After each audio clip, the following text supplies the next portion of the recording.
will be providing a preview of the new tool that the American Institutes for Research is helping us build out. Talk a little bit about next steps and what you can expect in the next couple of months, and then again leave time for that Q&A. You should be able to see on the right hand side of your screen, there should be some gray tabs, and there should be one for questions. Feel free to add in questions as you think of them, and I will be looking at those during the Q&A section. I may not be able to answer them on the spot as we go along, but it will give me a good running list of things to cover during the Q&A, and I can go ahead and read out your question and try to provide as many responses as possible. And those that we don't answer, we will be sure to get to after the webinar. Next slide.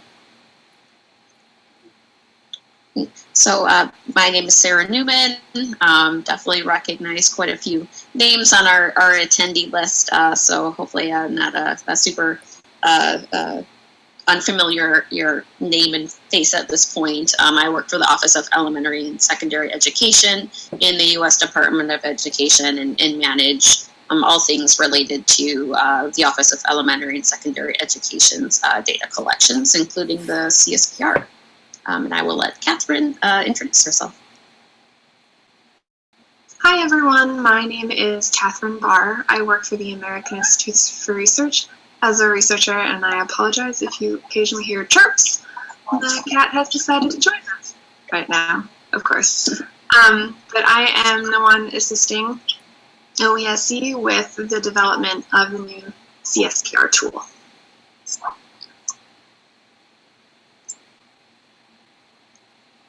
All right, next slide. Okay, so some general updates and improvements, things that are different going into this year. If you were participating in the EdFacts virtual sessions, you may have heard a very, very high level overview of some changes that we, been anticipating making to the CSPR. Now is the time where we're providing a bit more clarity on that. At that time, you would have heard that we are not going to be using the APR tool that the EdFacts team had developed in EMAPS for the 2019-20 collection.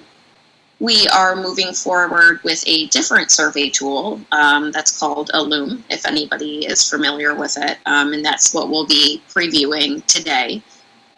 This coincides with some other changes that we're making, which the second big change is that for this year, and we anticipate this being the new normal, that the collection process, the actual system of collection, will include the manual entry fields only.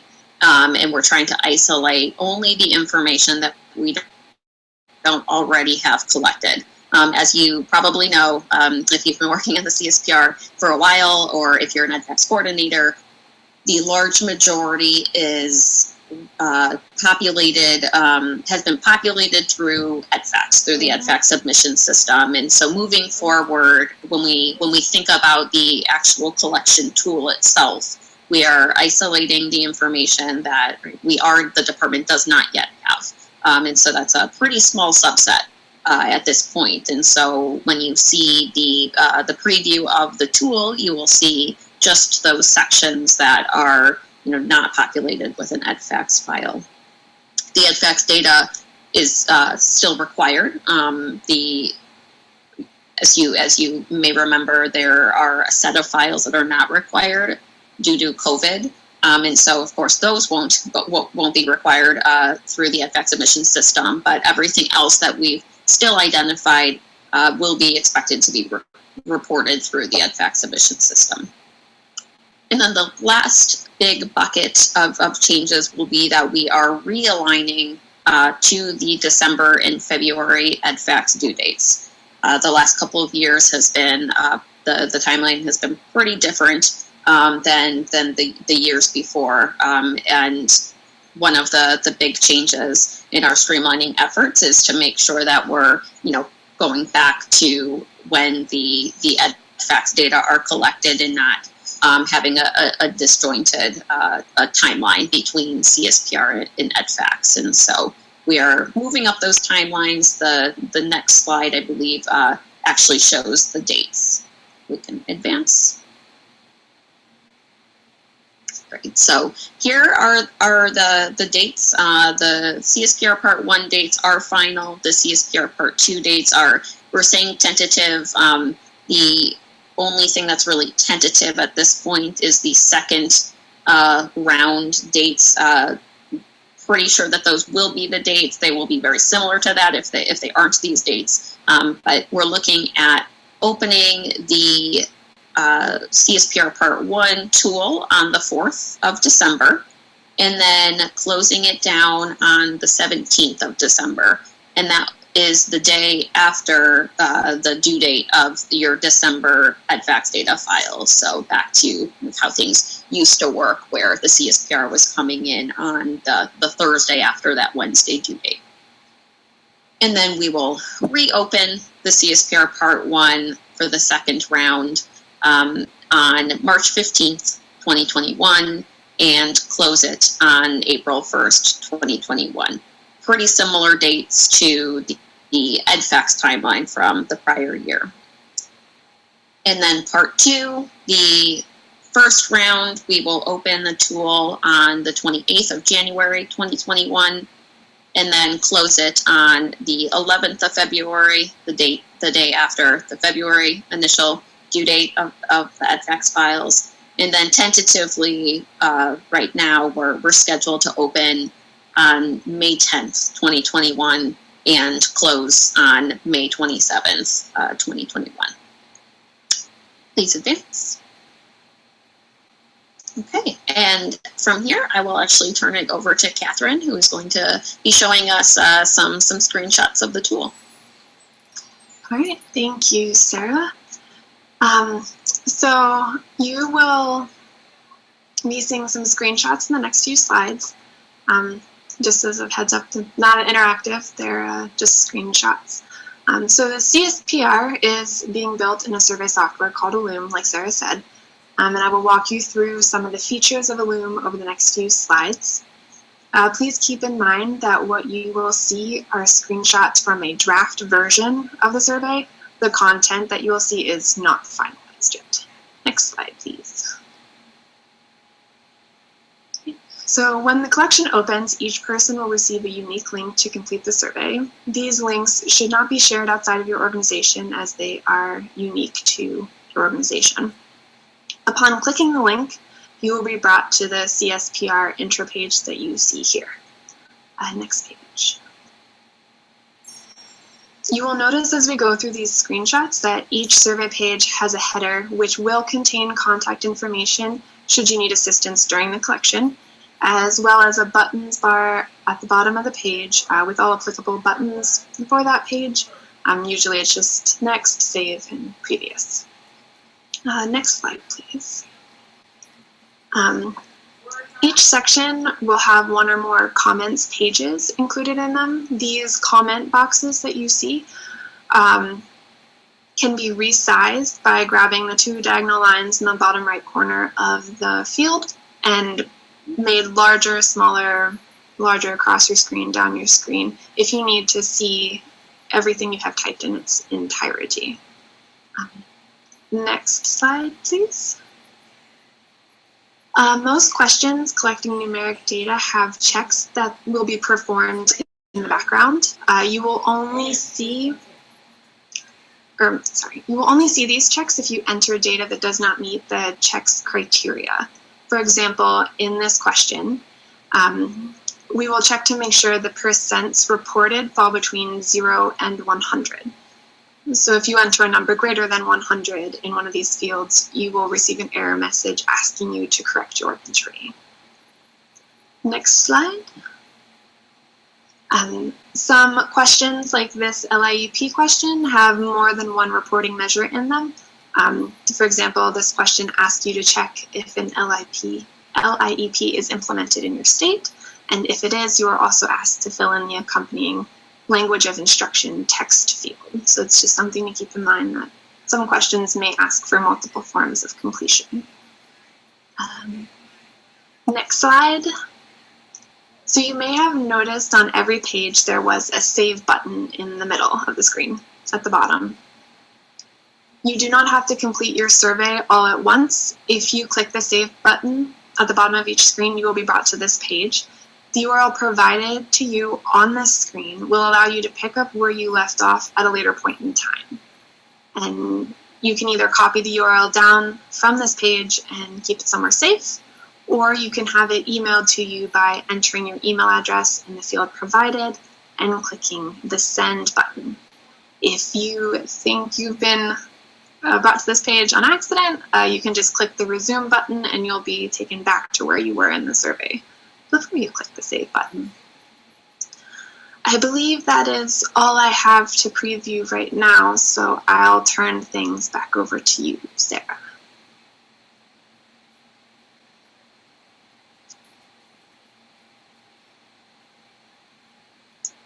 Great, thank you. So there are some things that we're obviously still working through. Just a couple notes before we go on to the next steps in the Q&A, and I do see a few questions that are rolling in, so thank you and keep them coming. Certification will happen. It will be a form that will have to be signed, much like in 2017-18 when it was a separate form that mirrored the language that you'd otherwise see within the survey tool. There will be a link within the survey tool in a Loom that will basically take you somewhere else to, import that CSPR.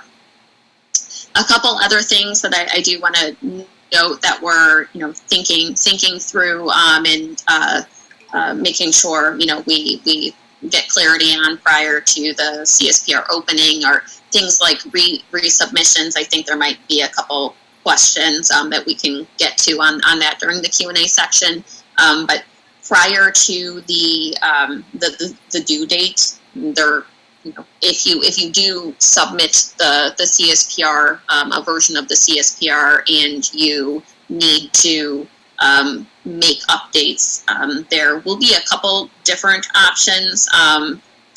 Potentially opening up a new version of your submission, or to actually reopen the CSPR that you had been working on up until the due date, of course, right? This will be different once the due date hits. That will be it until the reopen period. But prior to, you'll be able to go into a Loom multiple times if that is needed. We can go to the next slide. So in terms of some planned next steps, we are hoping to create a small CSPR tool user test group with the estimated dates of testing. That would be November 16th to the 24th. We're looking for about 5 different states that would be willing to participate and provide us with feedback on the tool. So again, any question that comes up for you that you usually are dealing with at the time of CSPR, that you can help us think through in the tool that's not clear. So hopefully we can try to make it as clear as possible by the time it opens. That would be wonderful. If you're interested, we are asking that you email the OESC CSPR inbox by October 30th, 2020. And just to reiterate, the CSPR Part 1, of course, is coming first, and the open date is scheduled for December 4th, leaving about a couple weeks for you to be in the tool. We also are in the process of finalizing a COVID-19 fact sheet that will provide some information about how COVID may be impacting your submissions. Please know we are trying to get that out as quick as possible. I'm sure you can relate to approval processes taking a little while, but we are hoping to get that out in the next couple of weeks. And we are thinking about that as we are finishing the development of this tool. Making sure that if there are issues with completeness and quality, that we're kind of connecting the two different scenarios. So that is coming, and then another resource will be a user guide similar to the one that has been created. So the questions that are being asked, particularly those that I don't have an answer to right now, we will make sure that we will have a log of those, and we can certainly add those to a user guide so everything is clear by the time we get to December. Next slide. Okay, so at this point, I'm going to go and kind of read through some of these questions that we've gotten. We've gotten the initial questions were related to audio, some audio challenges, but I'm gonna go ahead and find questions that are more related to the actual content, questions about the CSPR. We did receive a question asking, will we still be able to see a draft of the CSPR that is populated with the EDFACS data between December 4th and December 17th, being able to share that, a report with the data populated with the program offices is extremely helpful to clarify the manual entry comments and double check the data.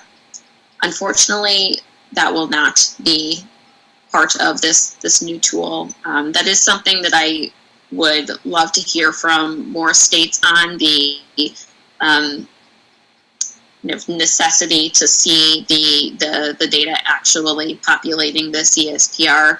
I think there are things that we can do to support that. What I'm trying to avoid in terms of a tool is to just for full transparency, the collection tool, developing it in the way that we have has been quite, a lot of development hours, a pretty expensive endeavor, and it is, just a slice of the whole pie in terms of all of the work that we really need to do on the data front. And so we're really trying to look for ways that we can cut down on steps, but I will admit that we don't want to cut down on steps that are critical for success. A report, the plan is to generate a report at the end of the process, but not at the sort of during that submission period. So please do provide as much feedback as you can on what would help you get through the CSPR process in your state, and we can take that back and see what we can do either this year or just as we move forward. Let's see the next question.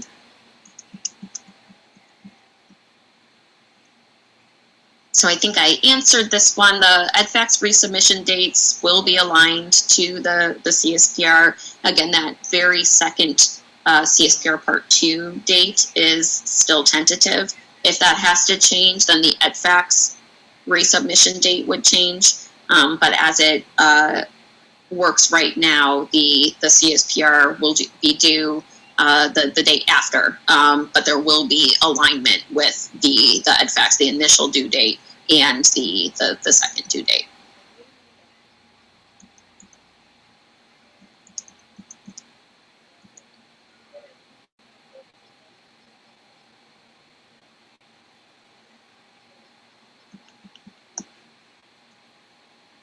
So in terms of the links, I I think what is meant by this, and whoever asked the question, if I'm not answering the question that you meant to ask, please add in another one.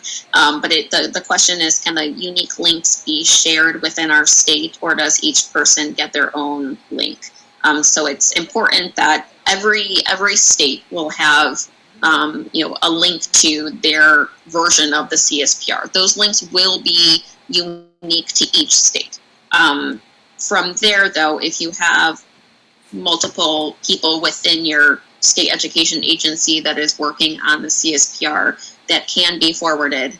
But it is important that it's that same link, and then also with certification, that we do expect it to be the authorizing official that is actually signing the form that will be uploaded into the tool. Into the tool.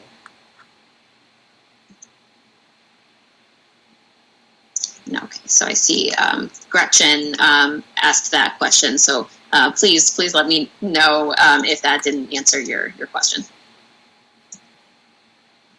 I apologize. The clicking through this, scrolling through.